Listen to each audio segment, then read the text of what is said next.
Salut tout le monde, salut les monégasques, bienvenue pour un nouveau débrief.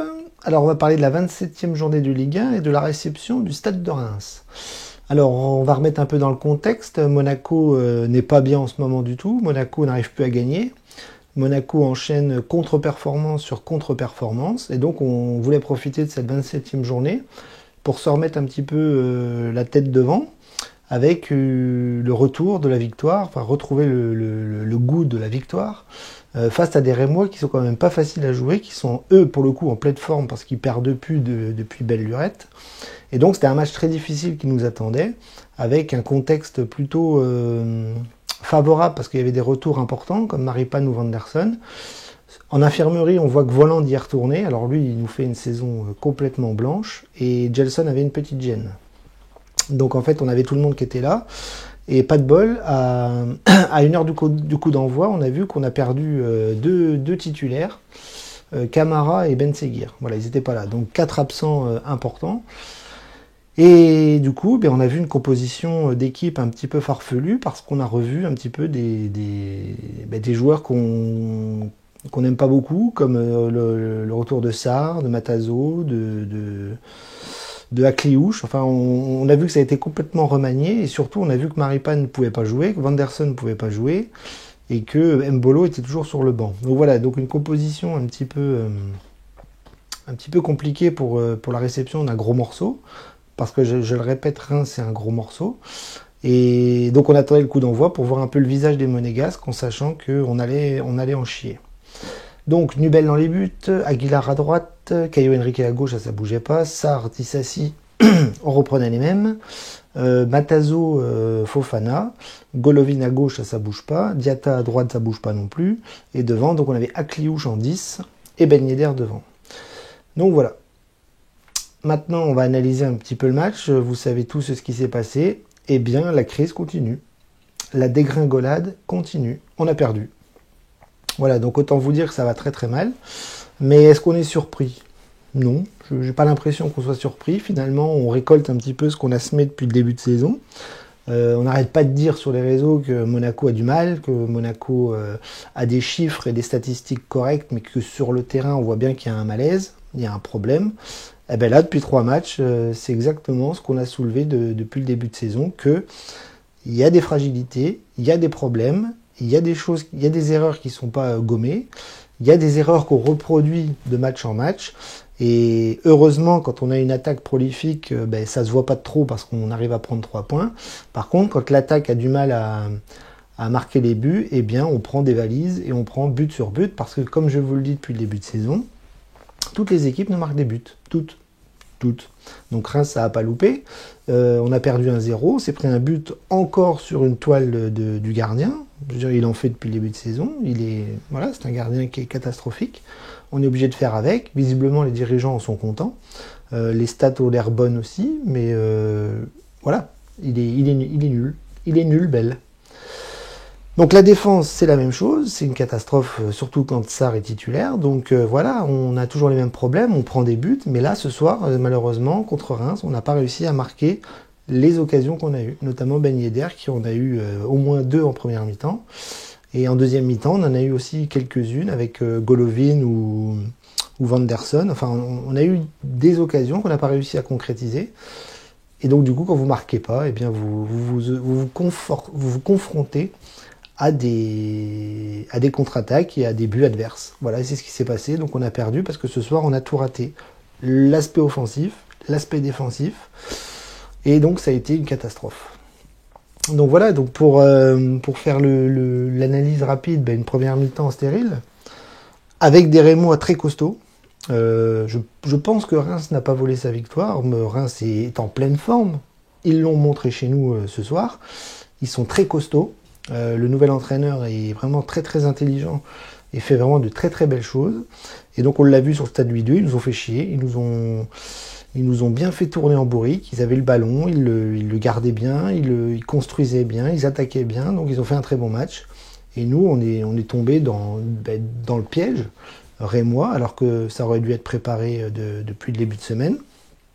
Et puis en plus, on a manqué de chance, dans l'absence de cadre que je vous ai dit au début, Camara, Ben Seguir, et on est retombé dans nos travers. Voilà, comme je vous l'ai dit, un Monaco impuissant, un Monaco qui fait des erreurs à tous les niveaux, dans les buts, derrière, milieu de terrain compliqué, et devant, totalement stérile, dans les rares occasions qu'on a pu avoir. Donc vous voyez, c'est un zéro pointé, de A à Z, tout le monde est passé à travers.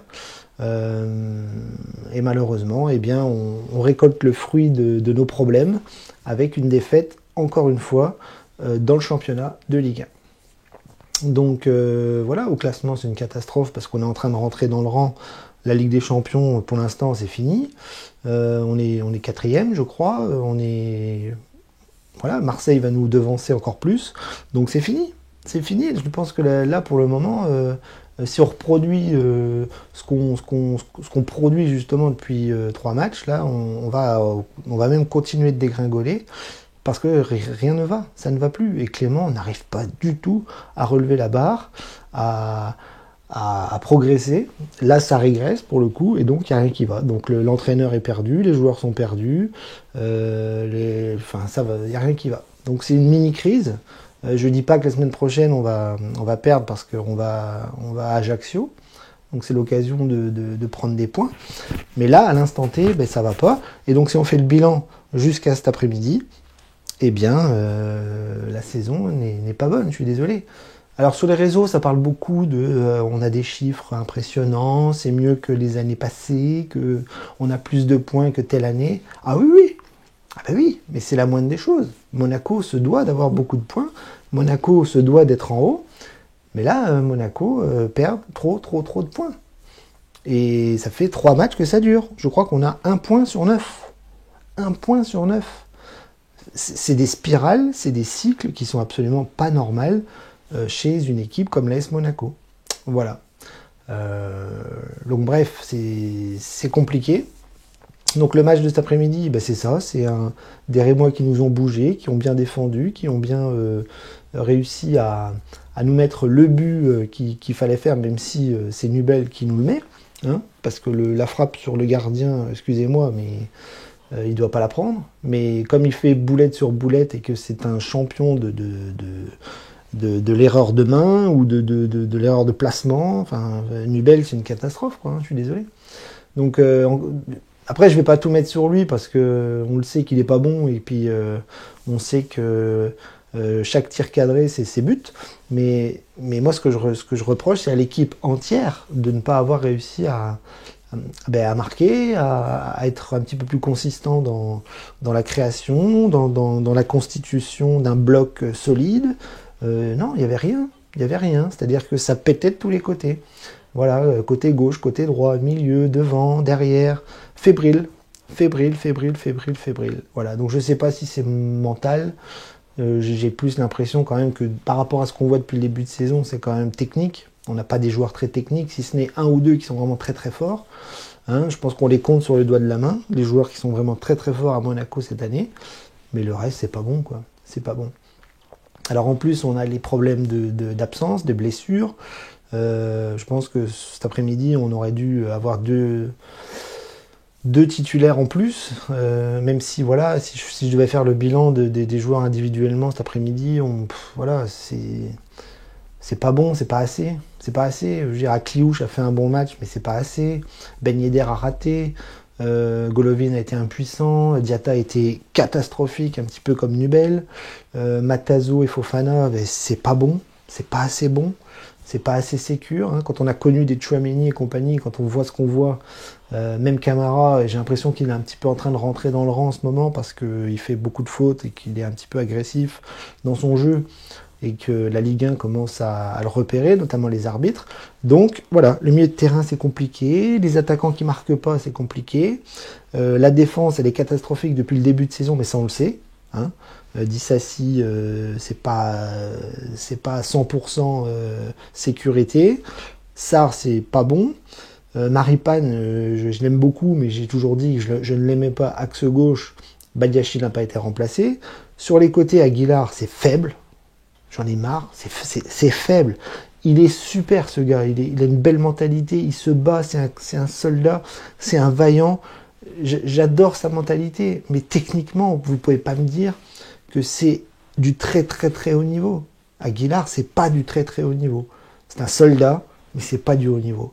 Je pense que Vanderson est un peu plus technique que lui, et malheureusement, il est beaucoup blessé cette saison. Côté gauche, Caillot, quand il s'agit de défendre, c'est compliqué aussi. Et sur le plan offensif, quand ça marche pas, il n'y arrive pas. Il n'arrive pas à combiner, il n'arrive pas à centrer, il est bloqué. Donc ça, c'est les Rémois qui ont parfaitement fait les choses, et on est tombé dans leur piège comme des gamins, quoi. Comme des gamins. Donc voilà, donc les remplacements de Mitchell n'ont pas apporté grand-chose. Mbolo n'a pas réussi, Jacobs, Vanderson a fait une bonne petite rentrée, mais c'est pas suffisant. Donc voilà, donc tout le monde est passé à travers, Philippe Clément le premier, Reims a assuré, enfin vous voyez, c'est des scénarios qu'on connaît depuis le début de saison et qui nous font mal parce que ça nous fait perdre des points, ça nous fait régresser à tous les niveaux, ça nous fait dégringoler au classement, et puis c'est surtout en train d'être la parfaite illustration que nos objectifs sont tous en train de tomber à l'eau. Et là, j'aimerais bien revenir un petit peu sur les déclarations qu'on a lues dans les journaux, avec visiblement une direction qui est satisfaite du travail de Philippe Clément, une direction qui est satisfaite de Paul Mitchell, qui visiblement va se barrer. Donc visiblement, à Monaco, tout va bien dans le meilleur des mondes. C'est voilà, un club formidable, une ambiance formidable. La seule chose qui n'est pas formidable, c'est les résultats.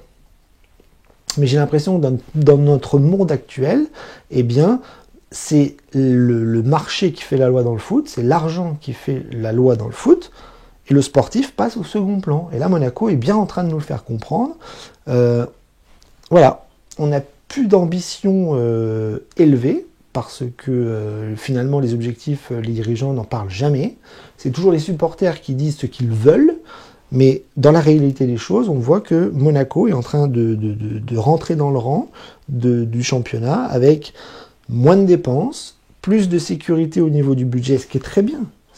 Il faut pas faire n'importe quoi au niveau des sous. Mais malheureusement, le sportif est en train de passer à la trappe. Parce qu'on n'arrive plus à rien. La Ligue des Champions, on n'y arrive plus. La Ligue Europa, on n'a absolument rien y faire parce qu'on fait des prestations lamentables. La Ligue 1, j'ai l'impression que le podium est en train de sérieusement s'éloigner, et si on continue comme ça, on va finir sur la Conference League. Donc à un moment donné, voilà, les saisons se suivent, se ressemblent, et c'est en train de voir une AS Monaco en train de devenir un club moyen. Et je suis désolé par rapport à l'histoire, par rapport au passé, par rapport au trophée, par rapport à tout ce que Monaco a fait depuis qu'elle est en championnat de France, et ses parcours en Coupe d'Europe, eh bien, Monaco doit avoir des ambitions plus élevées et des objectifs beaucoup plus élevés qui doivent être atteints. Et là, en ce moment, on n'y arrive pas, on n'y arrive plus.